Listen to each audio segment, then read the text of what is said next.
Hello， 大家好，我係小 A 啦。咁我今日咧就諗住同大家分享一下好耐都冇做過嘅，就係一個髮型嘅教學啦。要同大家分享下兩個我自己都幾常 set 嘅頭啦。咁其實我覺得都幾百搭嘅呢兩個髮型。無論係返工返學啊、出街 shopping， 就算去旅行都好啱嘅。咁我覺得重點係快啦，同埋係容易襯啦，同埋最好緊要係 hold 得耐。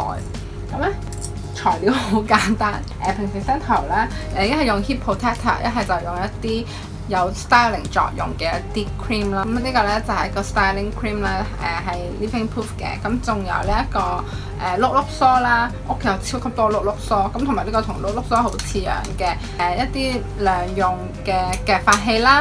呢個可以夾直髮同夾攣髮嘅，係 Panasonic 嘅，但我唔知有冇型號名啦。同我把梳係差唔多 size 咯，仲有呢一類型嘅夾住啲頭髮。咁我哋而家就開始啦。咁我咧就先搽少少呢個 styling cream。呢個 cream 咧其實喺平時洗完頭咧半乾嘅時候搽咧，再吹頭髮嘅。我係會夾頭髮，我有時都會搽下，因為咧頭髮真係好蓬鬆、好亂啦，同埋好寒。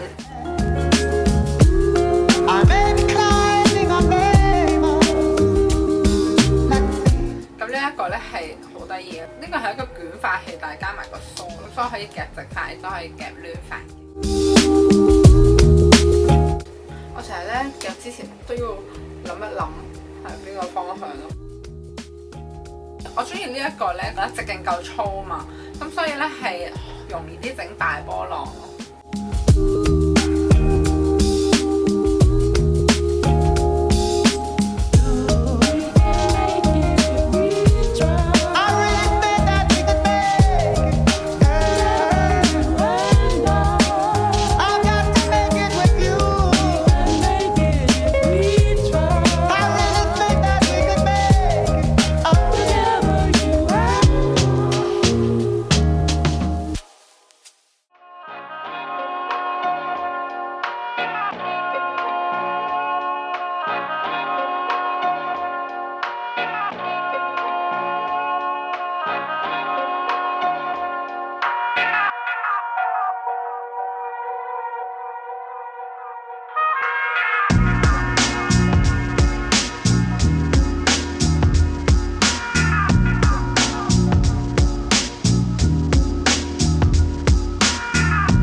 兩個咧就係我最近成日 set 嘅頭啦，唔知大家中意邊一個多啲呢？我自己就覺得咧，第一個髮型咧就女人啲啦，斯文啲。第二個髮型呢就精靈啲，同埋我有時會覺得如果你做嘢或者係呢成日喺 outdoor 嘅話呢，我都會中意可能將一啲頭髮夾起，因為我唔想成日有咁多頭髮近髮面，因為你覺得好污糟，二嚟會驚出汗啊，會整到立咗，咁其實個髮型都會冇咗㗎啦。我自己覺得近年呢都係興一啲大波浪嘅髮型咯，或者我自己本身係比較中意大波浪嘅髮型，咁所以咧我自己都係中意一啲捲髮器咧係粗啲嘅，冇記錯好似26mm嘅，咁都算係好粗㗎啦。雖然佢係同把梳差唔多大細，真係好方便啦。即係平時去旅行或者係 set 唔切頭，但係要出去拍嘢咧，我會帶埋佢去 studio 度夾咯，因為佢係可以塞得落個手袋，所以我覺得咁細部嚟講都勁方便咯。